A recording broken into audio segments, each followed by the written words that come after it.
What's good, YouTube? This your man Spill Dog. Yo, man, that boy Malik got Deontay looking like a beast out there now.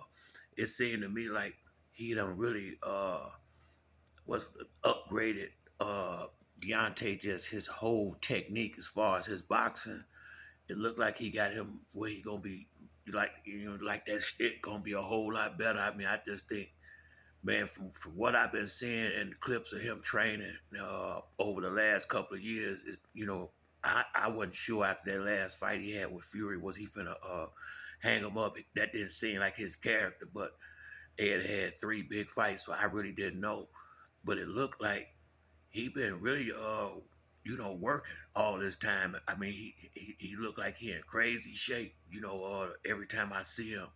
And I mean, man, I was watching him on a video earlier today, man. I mean, that left right combo and that straight right to the body. Boy, if he has gotten to the point where his boxing has improved, just his boxing in general, which he really didn't need except for Tyson Fury, because he's a taller, bigger fighter, and I think that's the only person that Deontay really fought. Maybe one or two dudes, but he's the only person with that skill level that's bigger than Deontay and taller, with the reach and all the advantages that Deontay used to have. And Deontay couldn't fight his regular fight against Tyson Fury. Deontay really like you coming to him, to be honest with you, and walking into them big shots. And with Fury, a lot of times he had to go get him, and that's Deontay can go, he'll come get you, but he do his best work off his back foot. That's been from what I've seen. And looked to me like if he's stepping with that stiff jab and posing, they're gonna be posing dudes and freezing them with them big shots. Shit, they already couldn't take them. It's just gonna be the elite level fighters getting blasted out of there in a couple of rounds. AJ don't want none of Deontay. I mean, I ain't never had nothing against AJ, but I'm a Deontay Wilder fan, just like I'm a Earl Spence fan, just like I'm a Javante Davis fan. It's those three fighters right there I really, really like a lot. But I'm a boxing fan more so than anything. But those three fighters right there are the ones that I like the most. And Canelo, but I used to. He don't fight the way he used to, but Deontay, he finna be a problem. Will him and Fury fight again? I doubt it. But it just might have to if Fury got all the belts and Big Tay knock AJ out and get right to the top spot. Cause I'm telling you, one thing I know, Deontay ain't doing this shit just to be doing it. He gonna want to be the top dog again, and he don't have most boxers. You don't really see a lot of elite level boxers that have fear in them. Apprehension and fear is two different things. They may be a little apprehensive about taking certain fights just because they know the risk and what it takes to get to the top level.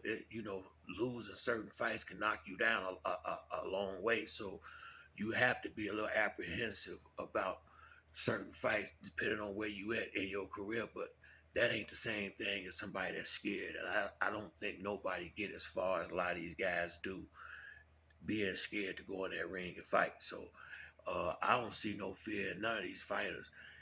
And I tell you, man, Malik has really, it seemed like Malik and Deontay they got a genuine friendship.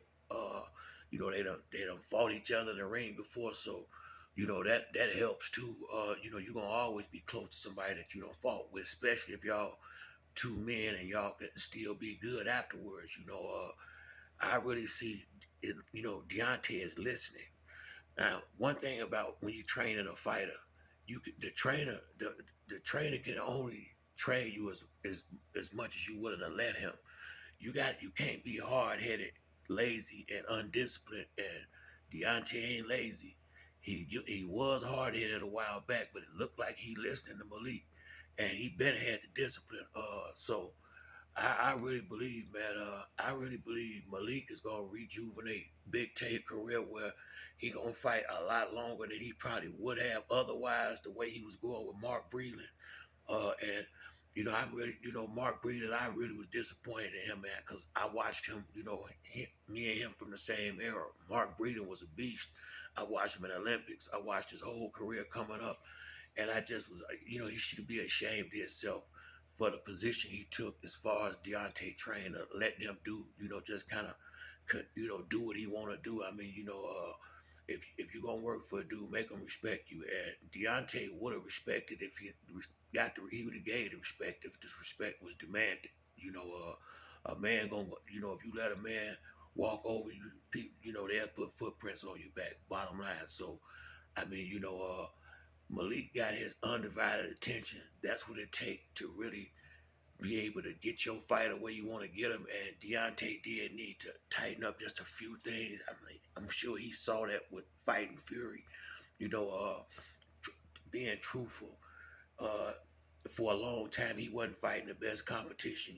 A lot of his, uh, it's not that he got a built up record. Deontay didn't have an amateur career really.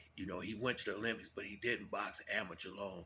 And what his team did was smart. He kind of fought his amateur careers to some degree in them early fights in the pros so they can sharpen his tools up. So it wasn't a situation where they was padding his stats. They had to get him right first, and shit, he right now, he been right, but I'm just saying he right now. Way things looking with him and Malik, hey, dude's finna be in trouble in the heavyweight division. He already was throwing concrete. He finna be getting cats up out of there now, and then to be, it's finna be a problem for a lot of dudes. And if you look at them fights with Fury, and I like Fury my man, but it was a lot of questionable counts. Especially, hell, Andre Ward even said it in the last fight. You go back and count them. I mean, some of them fights. I mean, some of them knockdowns he didn't get up in time. But is Fury a better boxer? He damn sure was at that time. And there was for me, there was some good fights. Deontay manned up and went in there with that big warrior 3 times, and I think they're gonna rumble one more. If Big Tay get back to the top and he still got them belts, they won't have it won't be no choice. But I like what I see out of Deontay Wilder, and AJ better be paying attention because AJ get hit easy, and boy, I don't think he can take them. I know he can't. Deontay got a good chin too. Deontay got a little better chin, I think, than AJ. And I just want to know what's going to happen to AJ when the bombs start dropping. I don't see him being able to take them, but I think it'll be a good fight for as long as it lasts. But working with Malik like he is, that it might be about 6 rounds, and Big Tay get him up out of there. Because if he's setting them shots up right and catching you, shit, you ain't gonna be able to take too many of them. I don't care who it is. But that's it for me on this video. If you like the video, to like or subscribe. Till next time, it's your man Spill Dog. Come out.